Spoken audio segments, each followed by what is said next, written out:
Hello, I'm Mark Schildhouse, and because things on the internet seem to lose their date references pretty quick, today is Thursday, June 29th, 2023. In May and June of 2023, my wife and I, celebrating our 51st wedding anniversary, took a vacation from San Diego County to Vancouver, British Columbia, drove up there, and then saw numerous things on the way back. While we were up there, we took a Disney cruise on the Disney Wonder to Alaska. And on Thursday, May 25th, 2023, we pulled into Skagway, Alaska. Really nice town. It brought back a lot of memories. When I was still on active duty with the Navy, the USS Nimitz pulled into Anchorage, Alaska. And I don't remember who the VIP was or the exact number, but I think we had 6,300 people on board, and some VIP came on and gave the captain a letter announcing that the USS Nimitz was the third largest city in the state of Alaska. We would shortly be leaving. We rode the White Pass and Yukon Railroad reversing curve up there, came back down. Beautiful trip. That's on another video. This video is going to take you through Skagway itself. This was a great day. The weather up there was actually really nice. It wasn't warm, wasn't cold. It was a little cool. We were wearing our sweatshirts. So let's get on with the tour. When the Disney Wonder pulled into Skagway, Alaska, and we did the White Pass and Yukon Railroad, I think that's its proper name, which was about 2.5 hours. We still had about 2.5 hours to walk around the town. Skagway, we talked to a young woman at the National Park Office, which had a kind of nice museum that I'll show you maybe one or two pictures from. And she said the residency of the town is about 1,200 during the summer and about 600 during the winter. And when the tour boats come in, it goes anywhere up to 6 to 7 or 8,000. And we had 2 tour boats in. Disney Wonder, I think, brought about 1,500 guests in. And then the tour boat that was next to us, I think, brought in 4,700 or 4,800. Somebody said 4,700 or 4,800. These are a couple of signs. There's lots of signs around Skagway. It's kind of really cool, really nice, and it's very well kept up. I was impressed. Their major business is obviously tourism, and our boats were, the 2 boats were in the harbor, and as you can see from the map, it's not a real big town. One of the things we laughed at was we found this parking lot for electric vehicles, and I think there's actually more stations than I have in the photograph. But there were no electric vehicles there. I don't think we saw a single electric vehicle while we were in Skagway. We didn't see a whole lot of them up there. They were, wherever we went, they were a very distinct minority. Here's some photos of Skagway, Alaska. I don't know if you can say downtown or uptown. There is a building that says Old Town, which kind of interesting. Main Street's only like 3-4 blocks long. Very nice. Now, most of the people were tourists off the tour boats, but everybody was really helpful, really nice, whatever. We mailed some postcards from Skagway so we could get the postmarks from Skagway, and the woman running the post office was really nice and helpful. The Red Onion Saloon, just some interesting places that we stopped in. Because it's wrapped up with these mountains, the surrounding area is absolutely beautiful. The town is really, really nice. It's pretty well kept up. We were told by a couple of different people that if we went to Skagway, we had to go to the Skagway Brewing Company. I'm not sure why. Here's the Skagway Brewing Company. I don't think we went inside. Neither one of us drink. Just not an issue, so whatever. And because I'm gluten-free, trying to get food at restaurants is kind of interesting sometimes. Totem Pole in downtown Skagway. The sidewalks were generally wooden plank sidewalks. The streets were wide. For as small as the town is, the streets are very wide. Here's the building that says Skagway Old Town. Thought that was kind of interesting.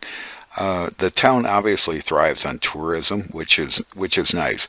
Let me tell you, the merchants in Skagway, the merchants in all of the Alaskan towns, Skagway, Juneau, and Ketchikan, were all really super friendly, like they cooperated with each other and whatever else. Another view of the area around Skagway. The mountains were just absolutely beautiful, and the town is wrapped by them on three sides. This is middle of the day, probably 2:30, 3 o'clock in the afternoon. Here's the main street of Skagway, Alaska, and nobody there, nobody driving, just not a whole lot of stuff. We found this t-shirt in one of the stores, and our daughter, second daughter, is Texan by God and American by choice. This was really funny. We should have bought it as a souvenir, but opted out of it. There are statues all over town, and all of the merchants have these Second Avenue Skagway bags that they give you, and they're more than willing to give you. And if you buy from more than one store, each store wants to give you a bag. We only got one. I decided to put Joyce next to this one here, a miner and his pack dog. I'm not sure if they were having a chat or an argument, but it was kind of fun. Through Skagway is this car tour that's running. I was told the fee is like $3 or $5, whatever.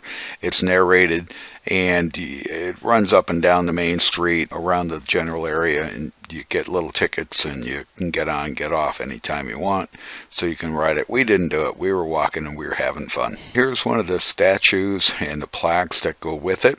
Who made Skagway what it is today? The guides and the miners made Skagway. If it wasn't for that, Skagway probably wouldn't exist. White Pass and Yukon Railroad is what keeps it operating. It's the access to the Yukon. A great ride if you want to do the train ride. This is in the National Park Service office. A lot of really good signage in there. I'm not going to show it all to you, but it explains how Skagway got its start, how the gold rush into the Yukon anchored Skagway, how Skagway is existing today, and the answer is Skagway is existing because of its access to the Yukon via the Yukon and White Pass and Yukon Route Railway and tourism. One of the interesting things in the National Parks office or building, whatever you want to call it, was Jack London, who Call of the Wild and a number of other books.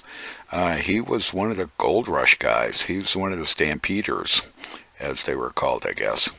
And it was kind of interesting. There's a fair amount of stuff, as I said, throughout the town with the signs.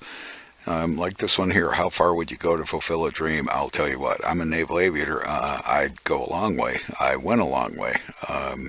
I can't tell you that Aviation Officer Canada School was easy. I succeeded. I succeeded because my wife was at home, and if I quit, I'd have to go home and tell her I quit. If I failed, I'd have to go home and tell her I failed.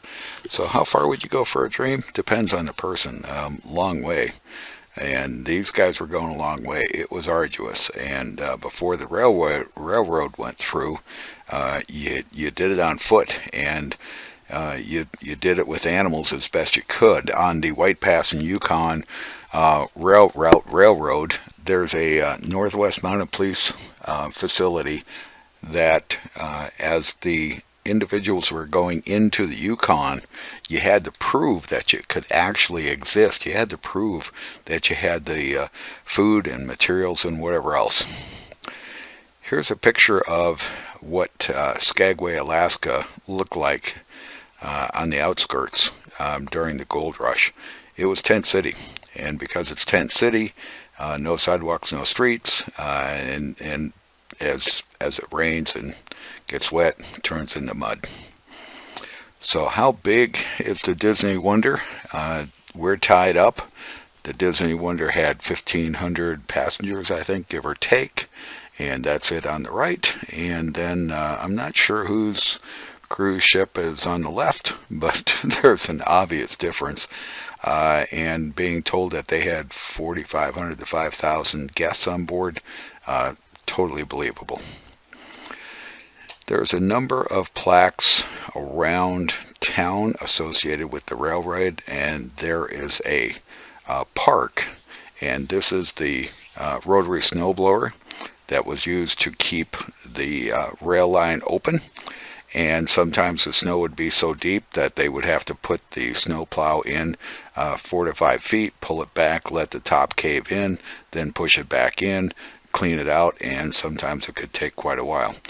Kind of cool. It's its own little steam engine inside, so it has to be pushed. It's not propelled. It has to be pushed by another engine, and there's a series of signals between them. This is one of the steam engines, obviously not real well taken care of. That was on the White Pass and Yukon Railroad at one time. Kind of cool. I like steam engines. I know how they work. I have fun with them. And here's a picture of the rotary snowplow going through and keeping the track open. And I have seen rotary snowplows operate in northern Japan. They're majestic, and they throw snow a long way. Part of the reason they throw snow so far is because the wind will blow it right back onto the tracks if it's right next to it.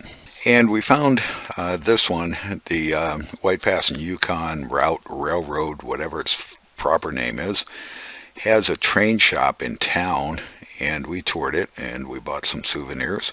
But this mural is on the side of one of the buildings. Absolutely beautiful.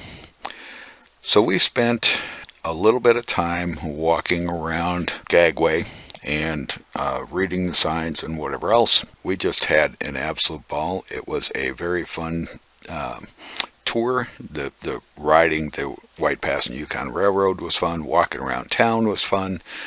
Really good signage. The merchants were super friendly, and we just absolutely enjoyed it. Thanks for watching. Hope you enjoyed it.